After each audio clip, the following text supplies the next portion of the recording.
सफ़रे कौन किस नंबर 27। आप ही ना तंग करो भाई को, उन्हें गुस्सा आ रहा है। इस बार उमर सलाह देता हुआ बोला, जबकि मुझे मुसलसल इन बहन भाइयों को देख रहा था जो एक दूसरे के कार में खुसर खुसर कर रहे थे।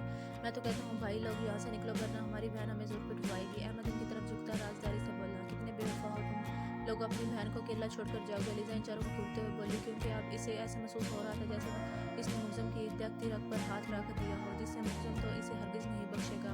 ना बहन, आपका शोर आपके पास है, फिक्र नहीं करनी। उमर अलीजा से बोलता स्टेज से उतर गया, जबकि वो तीनों भी इसके पीछे ही थे। इन सब को जाता देखकर अलीजा ने बेचारी से शक्ल बनाकर मुलजम की तरफ देखा जो इसे घूर रहा था। मैम, आप सर के साथ आकर खड़ी हो जाए, हमें शूट लेने हैं। कैमरा मैन अलीजा की तरफ देखते हुए बोला तो मुलजम को घूरते देखकर अलीजा ने मुस्कुराकर मुलजम को देखा और इसके साथ आकर खड़ी हो गई। बहुत जल्दी याद नहीं आ गई तुम्हें? मुलजम दांत पीसता हुआ बोला, मैं तो मजाक कर रही थी, आप तो सीरियस हो गए हैं। अलीजा मुस्कुराकर कैमरामैन को देखते हुए बोली, बेगम ये मैं आपको बाद में बताऊंगा, और अभी तो आपने रात वाला भी हिसाब देना है।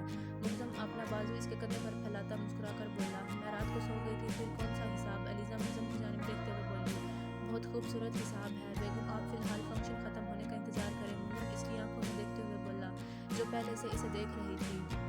इसकी आंखों में एक ऐसी कशिश थी जो मुकाबले को नजरें झुकाने पर मजबूर कर देती थी, मगर मुलजम को यही लम्हा बेहद हसीन लगता था कि वो चाहता था कि अलीजा इसे हमेशा ऐसे ही देखती रहे। ये लम्हा इतना खूबसूरत था कि इसे लम्हे को कैमरे की आंख ने महफूज किया था। आप तो ऐसे ही गुस्सा कर लेते हैं खड़ूस, अलीजा आखिर में हल्की आवाज़ में बोली, बेबी ये तो मैं आपको बाद में बताऊंगा मैं कितना खड़ूस हूँ। मुलजम इसके कमर में बाजू हाई करते अपने करीब करते हुए बोला तो अलीजा ने घबराकर सामने की तरफ देखा, मगर किसी का भी ध्यान इनकी तरफ नहीं था। क्या कर रहे हैं, आपको शर्म नहीं आती? ये अलीजा अपनी कमर से इसका बाजू हटाते हुए बोली, तजुब की बात है, वैसे तुम्हें पता भी है कि तुम्हारा शोर कितना बेशरम है, फिर भी तुम बार बार एक ही बात पूछती हो। मुलजम इसका हाथ थामे स्टेज से उतरता हुआ बोला, अस्सलाम वालेकुम भाभी, कैसी हैं आप? ज़ैद इनके सामने आते बत्ती से निकालते हुए बोला, वालेकुम अस्सलाम भाई, अल्हम्दुलिल्लाह मैं ठीक हूँ, आप कैसे हैं? अलीजा ने मुस्कुराकर जवाब दिया, आपका शौक नामुराद ठीक रहने दे तो ना। ज़ैद मुलजम की तरफ देखते शरारत से बोला तो मुलजम ने इसकी कमर में एक मुक्का रसीद किया तो वो किरकिरा गया। अस्सलाम वालेकुम भाभी, मेरा मतलब गुड़िया कैसी है आप? दाद ने अलीजा की तरफ देखते हुए बोला, भाई मैं ठीक हूँ, आप बताएं कैसी हैं? अलीजा ने खुशदिली से जवाब दिया, मैं भी ठीक गुड़िया। दाद मुस्कुराता इसके सर पर हाथ रखते हुए बोला, एक तो अल्लाह ने मुझे सालों से बहुत नवाजा है। मुलजम खासी ऊंची आवाज़ में बोला, हाँ भाई, तेरे जैसे जिनका दोस्त बनने से बेहतर है हम अपनी बहन के भाई बनना ज़्यादा पसंद करेंगे। ज़ैद मुलजम के सच करने वाले अंदाज में बोला तो अलीजा इसकी बात पर खिलखिलाकर हंसी, साले तेरी सारी चर्बी तो मैं बाद में उतारूंगा, फिलहाल तेरी वाली ईद ही आ रही है, ऐसे संभाल। मुलजम मरियम को ज़ैद की तरफ आते देखकर बोली, मैं आपको कब से कॉल कर रही हूँ, काला टर्न क्यों नहीं कर रहे आप? मरियम ज़ैद को गुस्से से घूरती हुई बोली, वो मेरा फ़ोन गाड़ी में रह गया था। ज़ैद बत्ती से निकालते हुए बोला, तो आप खुद यहाँ क्या कर रहे हैं, आप भी गाड़ी में ही रह जाते। मरियम जलकर दांत पीसते हुए बोली, नहीं मैं पागल थोड़ी हूँ तो अपनी इतनी हसीन बीवी को छोड़कर गाड़ी में बैठूँ। ज़्यादा इसका मूड सही करने की कोशिश करते हुए बोला, तो मेरा भाई पागलों की भी लिस्ट से काफ़ी ऊपर तक जाता है। मुलजम इसके कंधे पर हाथ मारते हुए बोला, साले तू चुप ही रह तो अच्छा है। ज़्यादा मुलजम की तरफ देखकर दांत पीसते हुए बोला, आप कब से ये वर्ड यूज़ कर रहे हैं, ये साले साले क्या होता है? आपको ज़रा मैनर्स नहीं है। एक दूसरे को मुखातिब करने के अलीजा जो कब से इनकी पेशगोई सुन रही थी, इनके बार बार साले लेने पर बोल पड़ी, बेगम इससे अच्छा और कोई तरीका नहीं है इसे मुखातिब करने का। मुलजम अलीजा की तरफ देखते मुस्कुराते हुए बोली, अच्छा छोड़ो साहब, आओ हम दूसरी पार्टी की तरफ चलते हैं। ज़ैद ने एक टेबल की तरफ इशारा करते हुए बोला, जहाँ अली और अहमद की आशा के साथ फिर कोई जंग छिड़ी हुई थी। ओ खुदाया, पता नहीं इन सब की काल को कैसे बनेगी। अलीजा इन्हें लड़ते देखकर दिल में बोली और मुलजम के साथ खत्म इनकी जंग बढ़ाई। निकाह का फंक्शन इख्तिताम पर पहुंचा था, सब मेहमान जा चुके थे और अब वो सब कपड़े चेंज लिए लॉन्च में बैठे हुए थे, जिनमें इफ़रा जहांज़ेब दोनों मौजूद थे। ज़ैद भाई, आज आप हमें कोई सॉन्ग सुनाएंगे अपनी बेगम की शान में? आयशा ज़ैद की तरफ देखती चेक कर बोली, ना बहन, मैं ये रिस्क नहीं ले सकता, अगर इनकी शान में कोई गुस्सा ही हो गई तो मेरी तो लाश भी नहीं मिलनी तुम लोगों को। ज़ैद डरने की फुल एक्टिंग करते हुए बोला, जबकि लाउंज में सबका क्या का गुजरा था। वहीं मरियम ने खुशगवार नजरों से ज़ैद को घूरा था। लाली यार तुम सुनाओ, तुम बहुत अच्छा गाती हो। आयशा अपने साथ बैठी अलीजा की तरफ देखते हुए बोली, जबकि अलीजा ने एक झटके से सर उठाकर हैरानगी से देखा, मैं कैसे, मैं नहीं गाऊंगी।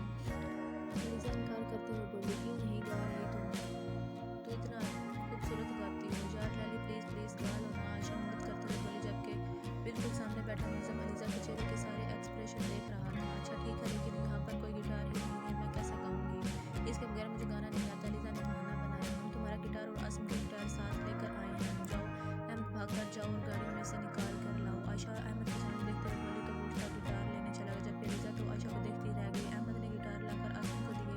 आसम अपनी जगह से उठा और अलीज़ा के सामने बैठ गई, क्योंकि इसे पता था कि वो सिर्फ इसके साथ ही गाती है, वो किसके साथ और किसके साथ नहीं। चलो लाली शुरू हो जाए, और ये गाना भाई के लिए होना चाहिए। अच्छा सा प्यारा सा, मरियम अलीज़ा की तरफ देखते हुए बोले, जबकि इसकी बात सुनकर अलीज़ा थोड़ी कंफ्यूज हुई थी। अलीज़ा ने अपना गिटार सेट करते इसकी कुछ तारों को छेड़ा। एक खूबसूरत सी धुन बजी, ऐसी ही आसम की थी।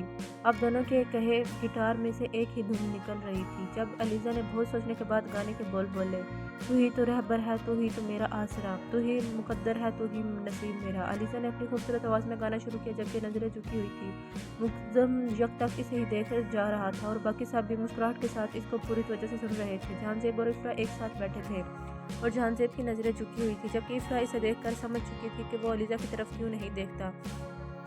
इसे अंदाज़ा था कि एक तरफा मोहब्बत से नज़रें मिलाना सबसे मुश्किल काम है। तुझको देखे बिना दिन ये कहता नहीं, तुझको देखने से आंखें खुलती नहीं, तू मेरी ज़िंदगी में हमेशा है, माहिया मेरे माही जानिया दिल जानी। अलीज़ा ने इस बार नज़रें उठाकर मुहसिन की तरफ देखा था। दोनों की नज़रें मिली थी, लेकिन ये सिर्फ एक पल के लिए था, क्योंकि अलीज़ा वापस नज़रें झुका गई थी। माहिया मेरे माही जानिया दिल जानी, किन्ना सोना तो हाँ, किन्ना सोना तो सोना हाँ।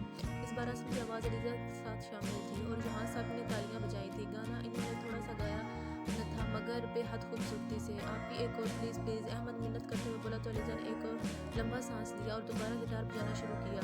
तेरे नैना ऐसे काफिर क्या छुपाऊं तुझसे आखिर, तू जाने मेरी सारी चूड़ियाँ। अलीज़ा ने मुस्कुराते हुए गुनगाए, तेरे पीछे चल तू मैं आंखें पीछे, तेरे हाथों में है मेरी डोरी। इसकी बार आसम ने गाया, तू ही चांद मेरा, तू ही चांद मेरी रात, तू ही चांद मेरा, तू ही मेरी रात, तू मेरी बरसाता। रैया तेन सामने अलीज़ा मुझे तरफ देख मुस्कुरा कर बोली, जबकि इसके नज़रों में छुपे मफहूम को समझकर दिल बागी हो रहा था। इसका दिल कर रहा था अभी इसे उठाए और कहीं छुपा दे। अगर आपने अब तक मेरे चैनल को सब्सक्राइब नहीं किया तो प्लीज़ मेरे चैनल को सब्सक्राइब करें,